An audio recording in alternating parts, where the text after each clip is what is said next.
Hey, welcome back, everybody, and happy Monday. It's January 12th, 2026. Born on this date in 1939, Oak Ridge Boys baritone William Lee Golden of Bruton. It's Kiss a Ginger Day. Now, first of all, ask permission before you celebrate, and don't ask with high expectation either. This day jumped off the calendar at me because I used to have a beard that had a little red in it, but apparently I don't qualify as a ginger, according to my wife. Anyway, make sure you ask permission. All right, today it's also been 34 years since Troy State gave up 149 points to DeVry in men's basketball. Now, it wasn't all bad because TSU scored 258 points. Now, examine that 258 to 149. The Trojans outscored them by 109 points. It's the most points ever scored in an NCAA basketball game. Now, this was back during the days when Troy was still Troy State, and it was Division II to DeVry's NAIA status. Don Maestry's Trojans employed a running, gunning, full court pressing strategy that led to a lot of really high-scoring games. None that came close to this one, though. 258 to 149 was a little ridiculous. But if there was any hard court theater going on, nobody has led on in the 3 decades since. AL.com's Craig Stevenson quoted Maestry just 4 years ago, insisting that the game was not planned ahead of time. The AP quoted a DeVry captain at the time saying they started out trying to play with TSU, but after falling behind quickly, they, quote, just decided to have some fun, end quote. The translation on that, no defense, lots of baseball passes, and plenty of wide open three-point shooting. Now, all right, we still have some time for news, I think. On today's report, possible digital IDs in our future, a police funding boost for a small city, and a special note for those who live in the 334, or maybe we now call it the 334/483.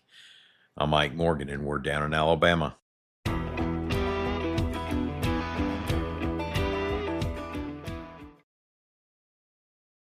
In postseason football, you need to find that extra gear. On FanDuel, it's called Playoff Mode. Big boosts, more rewards, and a whole new way to live parlay with Drive SGP. Turn on Playoff Mode, only on FanDuel.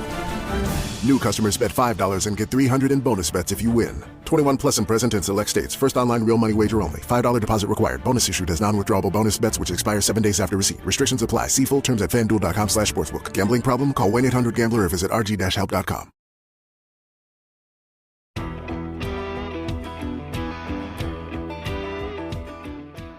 A bill that's been pre-filed in the Alabama legislature would introduce the digital driver license into our state, reports AL.com's Heather Gann.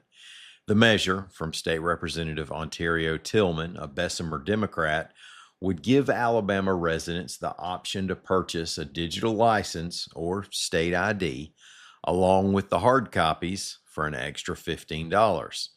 Around half the states already have the option. The ID information would appear in an app on your device, and the bill calls on the Alabama Law Enforcement Agency to, quote, apply reasonable standards of security to protect the integrity of the digital driver license or non-driver identification card and privacy of the licensee, end quote. Now that means something like they're not supposed to check out any more information on your phone. You would not be able to use the digital version as your voter ID. Now, there already is an option to have a digital version of your hunting and fishing licenses, and digital pay is growing more popular. Now, perhaps this. It all means that the wallet is becoming obsolete, fellas.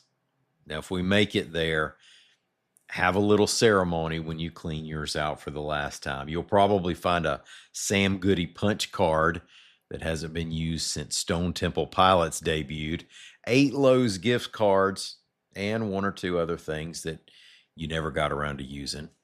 The good news is that once you stop sitting on your wallet all day, your spine might realign and you'll get that inch back on your right leg.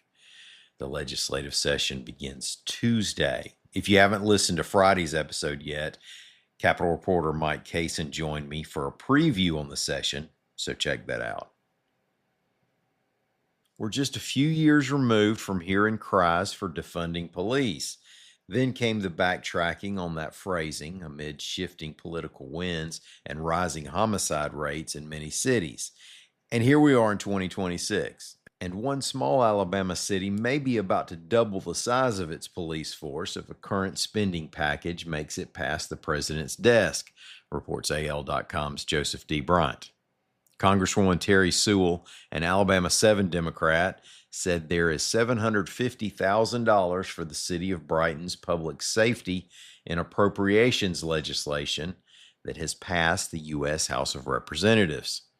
Brighton Mayor Joseph Edwards said the money would take the police force from 5 to around a dozen officers. Now, that's a significant change in a town that has a population of around 2,300, or did during the last census. The bills need final approval from the Senate before they go to the White House. And in 11 days, those in the 334 area code will need to begin 10-digit dialing, reports AL.com's Heather Gann. That means you'll need to dial the area code even if you share the same area code as the number you're calling. You probably already do this if you make all your calls on a cell phone and have phone numbers with area code programmed into your phone. But if you still dial one number at a time, perhaps to set up a date to see a moving picture show, you'll need to dial all 10 digits. The reason this transition is coming now is because the 483 area code is being added to the same geographic area as 334. Now, that area covers a big swath of central and southeast Alabama, places such as Selma, Montgomery, Prattville, Pike Road, Tuskegee, Auburn, Opelika, Phoenix City, Eufaula, Dothan, Enterprise, Troy, and Greenville. Thank y'all so much for listening to us. We're going to be back here again in the morning. Until then, y'all come by and see what we're doing on the internet at al.com.